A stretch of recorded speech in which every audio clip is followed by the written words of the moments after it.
the governance issue, we knew from day one that we're going to have problems. But we also knew that we have to take our what we call baby steps. We can't speed up the process. I don't think trust is going to happen overnight, and it's going to happen over a period of time, and trust will come. People do see, when you make decisions that are good for our community and that reflect the best interest of the community, and that instills trust, I think. Years, hopefully more this term, more next term, I'm going to start TV, not me after Nige, Pusiga, I think first we have to show accountability to the people on the reserve. I think we have to share information to our community members here. A lot of people are in the dark about a lot of stuff, or they feel they're in the dark.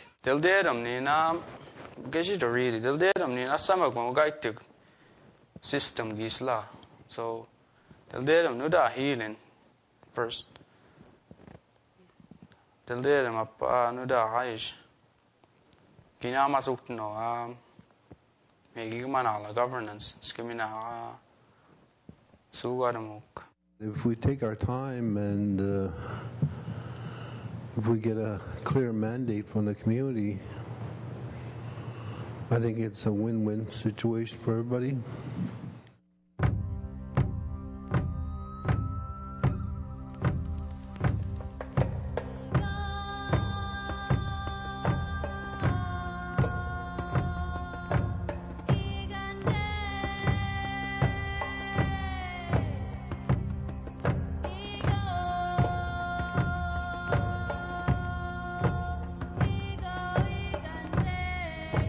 In 2007, the Chief and Council decided to examine our current governance structure.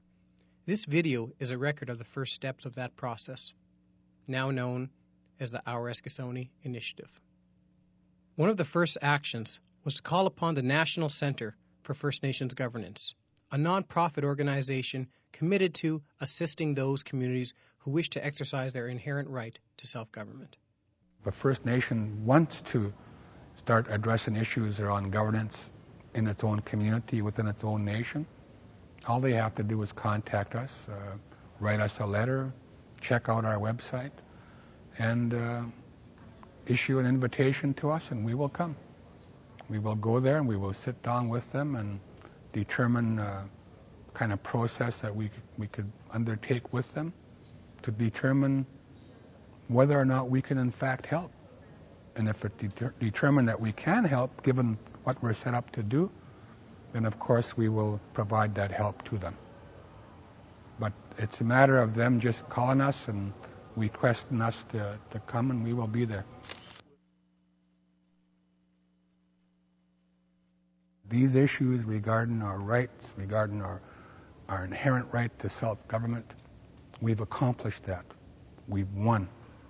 Now the job is to implement, to put it in place, to put it into practice, and to create the kind of future that we want for our children. In February 2008, the National Center for First Nations Governance brought in internationally renowned educator Dr. Manley Begay to share his knowledge, experience, and research concerning Indigenous self-rule. Governance can be looked at in a lot of different ways. So today, Indian nations in the United States, up here in Canada, are thinking about ways to improve the way they govern their nation. Many are moving away from the Indian Act, and they want to set up their own rules, their own laws, their own regulations, things that work better for them. And that's what's going on in today. We know as Indigenous people what our culture is, what our values are, and what's important to us, and how we live, and how we see the world. So for Navajo people, we didn't ask for permission. We just exercise our inherent right, our fundamental right as human beings to live the way we want to live. And so we have Navajo fundamental laws as the laws that we live under. So that's nation building, that's nation rebuilding. And it's only happening now because today we're in Indian self-determination era. We're in a political resurgence era. We're in an era and a time when we're in the decision-making seat. We're in a time where we're the ones that are calling the shots. We're at a time when we decide how things ought to be. Because there's one thing in this world where you can't really stop and can't really do anything about it, and that's change. And my point of view, our current government, the Indian Act government, how we're operating, is not really working for us. And I think it's very important that we prepare, because if we don't prepare for the future, then the future is going to hit us and we will be unprepared. Self-sufficient in Eskasoni,